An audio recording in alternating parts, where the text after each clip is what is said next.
David Muir, ABC's World News Tonight, America's most watched newscast. Now streaming same day with all the breaking news of the day on Disney Plus. Most watched, most trusted. Now on Disney Plus every night. Tonight, the breaking news, the terrifying scene outside Boston and Cambridge, a gunman opening fire. The suspect armed with a semi-automatic rifle appearing to shoot at random. Drivers ducking for cover, hiding under seats, people frantically running for their lives. And what we know so far. Also breaking, the virus outbreak aboard that cruise ship. 18 passengers now brought back to the U.S. And tonight, the news coming in, one American passenger testing positive for the hantavirus, another showing mild symptoms. So tonight, where those Americans have been taken to quarantine and for how long. Tonight, the war in Iran, President Trump now saying the ceasefire is on life support, calling Iran's counterproposal garbage. The president now floating the idea of suspending the federal gas tax. Tonight, the horror on the runway, the person hit on the runway by a passenger plane. We're stopping on the runway. We just hit somebody. We have an engine fire. Smoke filling the cabin, the emergency evacuation of passengers, what airport officials have now confirmed. The urgent search at this hour after the deadly stabbing of a college student in her off-campus apartment building where her body was found. Tonight, the family now suing OpenAI, the makers of ChatGPT, saying their loved one was killed in a mass shooting where the shooter used AI for help, including allegedly how to load and shoot the gun. The images coming in, the massive fire growing in size in Florida tonight. The rooftop where the Beatles famously played live for the last time. What's about to happen there? Tonight, Diane Sawyer inside the hidden world of Richard Simmons, the final decade of his life after he disappeared from the public eye. What Diane discovered when she went to the home where he lived, greeted by the people who knew and loved him. Also tonight here, Martin Short for the first time on his daughter's death. And the nationwide chocolate recall. It's all ahead. From ABC News World Headquarters in New York, this is World News Tonight with David Muir. Good evening. We begin tonight here with breaking news. The terrifying shooting just outside Boston, a gunman opening fire on the street in Cambridge, Massachusetts. The images coming in. The gunshots echoing on the street there. The suspect armed with a semi-automatic rifle appearing to shoot at random. Police racing to the scene. Drivers ducking for cover, hiding under seats. People frantically running for their lives. At this hour, we've learned at least one person was shot, and Matt Rivers leads us off. Tonight, video circulating online shows a terrifying scene outside Boston.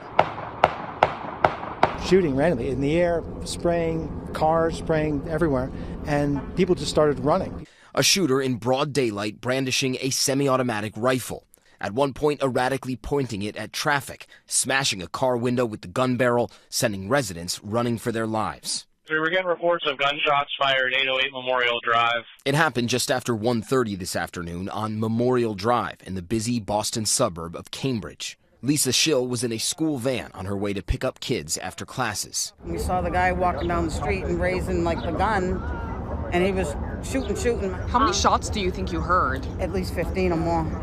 Was it like rapid fire, like a... Rapid. Like pow, pow, pow, pow, pow, pow, pow, pow, pow, like that. 2 males in vehicles separately were struck by gunfire. The individual who was traveling along with that weapon who fired those shots, an individual named Tyler Brown. Mr. Brown is in custody at the hospital.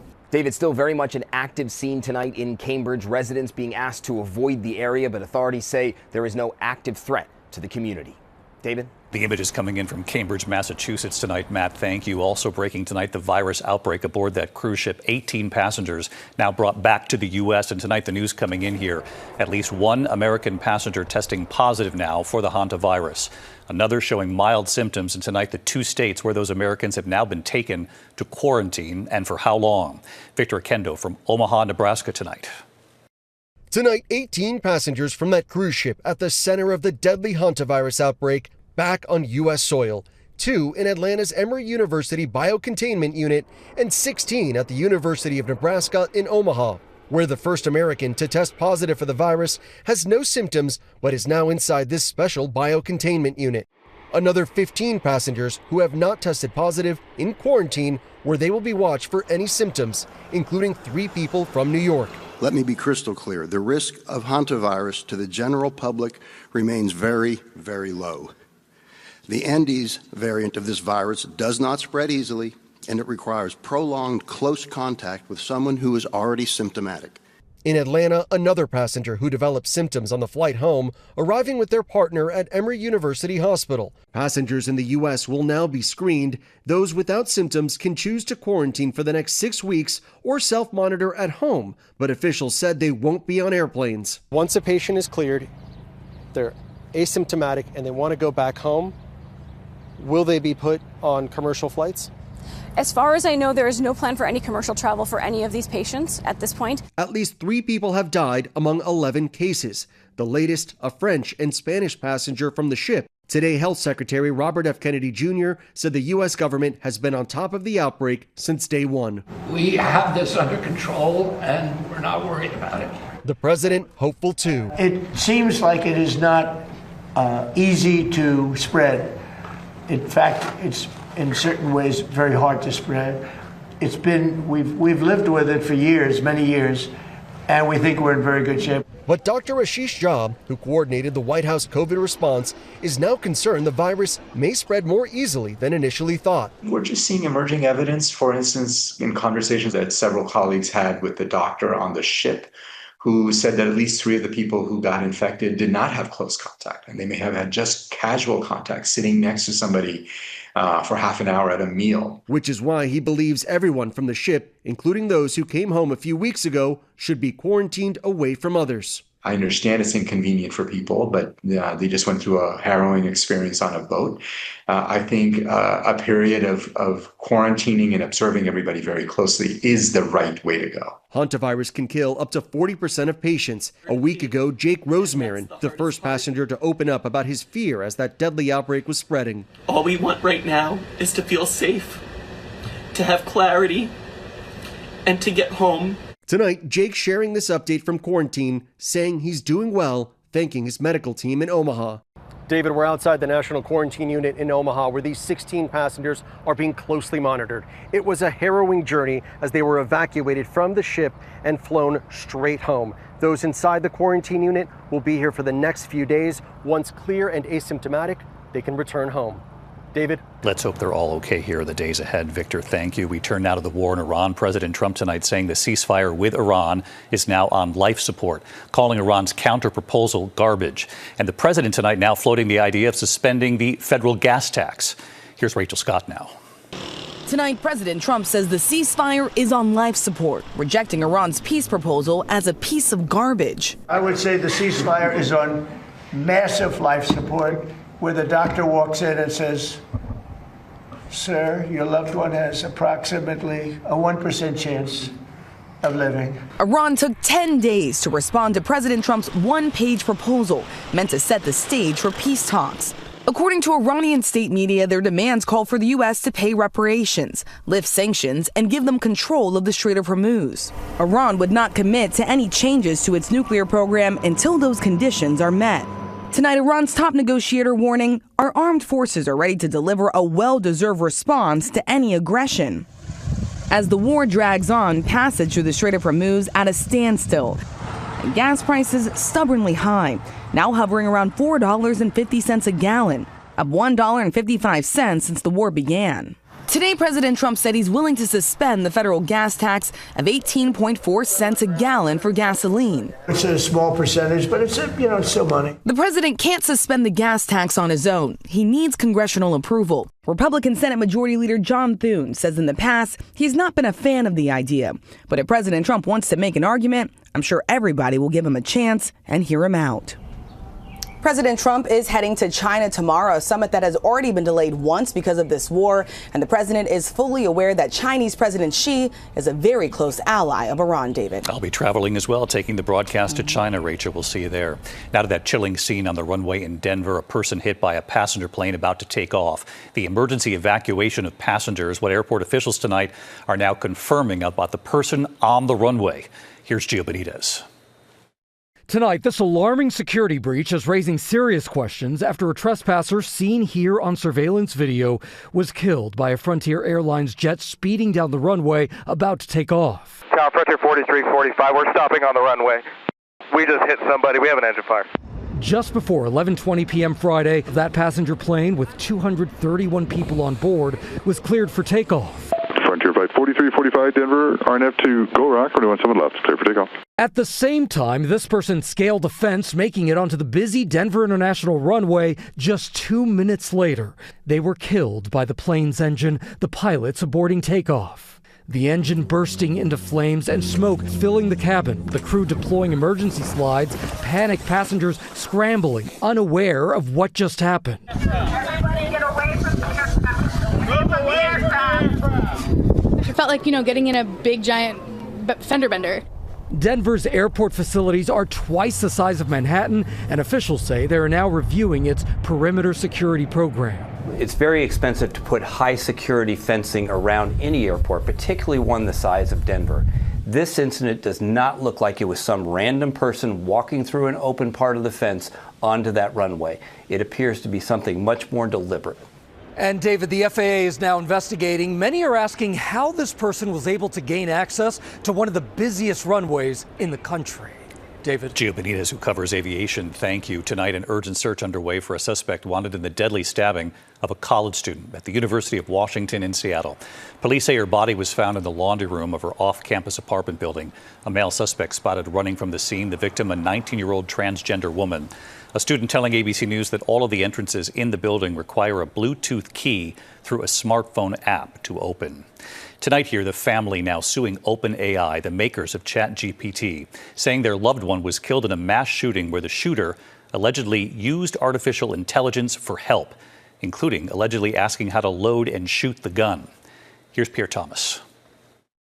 Tonight, the family of one of the victims killed in last year's mass shooting at Florida State University is suing ChatGPT maker OpenAI, claiming the company's artificial intelligence was an active participant in helping the suspected killer plan the attack. He literally utilized OpenAI and ChatGPT as his co-conspirator. Footage showing the terror unfolding. The alleged gunman, 20-year-old student Phoenix Eichner, hunting and chasing people at the student union, killing 2, wounding 6. The new lawsuit claims that Eichner used ChatGPT to explain to him how to load and operate a shotgun, including how to turn the safety mechanism off. At one point, the lawsuit alleges the shooter asked how many fatalities it would take to get the most attention. According to the lawsuit, ChatGPT responded, replying that he was much more likely to get media coverage if children are involved. Even 2 to 3 victims can draw more attention. The lawsuit alleges OpenAI directly contributed to the murder of Tiru Chaba, a 45-year-old father of 2 who was killed in the attack. But OpenAI denies responsibility, saying, in this case, ChatGPT provided factual responses to questions with information that could be found broadly across public sources on the Internet, and it did not encourage or promote illegal or harmful activity. David, there's also a criminal investigation into OpenAI and ChatGPT on this shooting. Florida's Attorney General stating if ChatGPT were a person, it would be facing charges for murder. David? A lot of questions here, and you'll continue to follow it. Thank you, Pierre.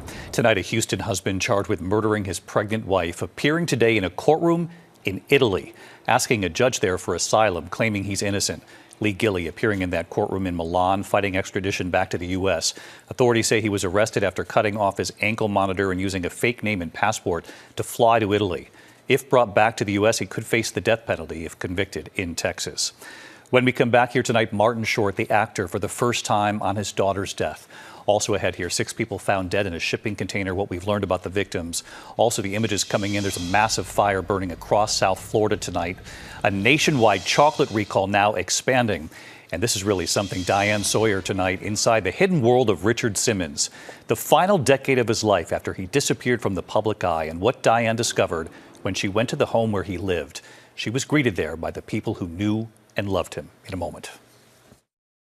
Tonight, we're learning more here after 6 people were found dead inside the boxcar of a train near the Texas border. Union Pacific workers making the discovery at a rail yard in Laredo. Investigators say the victims, 5 men and a woman, are from Honduras and Mexico. Authorities believe they all died from the intense heat. Tonight in Florida, wildfires scorching thousands of acres in South Florida. The flames here in these pictures from the Max Road fire in the Everglades.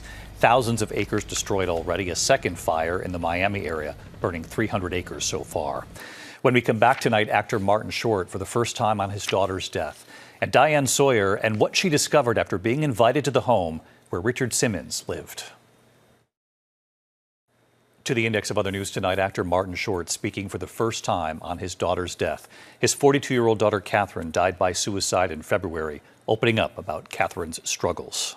And my daughter fought for a long time with extreme mental health, borderline personality disorder, other things, and did the best she could until she couldn't. Short says the loss has been a nightmare for his family. Tonight, a chocolate bar recall expanding over salmonella concerns. Spring and Mulberry voluntarily recalling its entire lineup of date-sweetened chocolate bars. The FDA saying a date ingredient could be a source of contamination. The chocolate tested negative for salmonella. We have much more on our website. Well, the rooftop where the Beatles played for the last time will soon become a museum. The townhouse at 3 Savile Row in London. It's where the Fab Four put on a show in 1969. Police pulling the plug 40 minutes in, as you'll recall, the site becoming a museum showcasing several floors of Beatles history. When we come back tonight, Diane Sawyer inside the hidden world of Richard Simmons, the final decade of his life, and what she discovered at his home in a moment. Finally tonight here, a first look at the Diane Sawyer special tomorrow night, the hidden world of Richard Simmons, the final decade of his life after he disappeared from the public eye. He had wanted to do an interview with Diane. The gate's open. This is the house that concealed the dark mystery, the 10-year disappearance of Richard Simmons. His hidden world exactly as he left it. No one has lived here since. His brother and sister-in-law have agreed to let me in. Hello. Hello. Hi. Come in. Diane. Welcome to Richard Simmons, sweetheart. I meet Lenny Simmons, just 5 feet of sunny energy. Energy like his younger brother. Lenny's wife, Kathy, says Richard had talked to them about our plan to do an interview. He would call, guess who I talked to today? He was so excited. And so I get my first look at Richard Simmons' hidden world. It's not what I expected. Above, vaulted ceiling, sky blue with fluffy clouds. All around, angels with wings and dolls. A kind of time capsule of childhood innocence and safety. And on one wall, a photo of that unhappy little boy at Catholic school in New Orleans, who against all odds turned himself into a human disco ball. Those tapes we will never forget.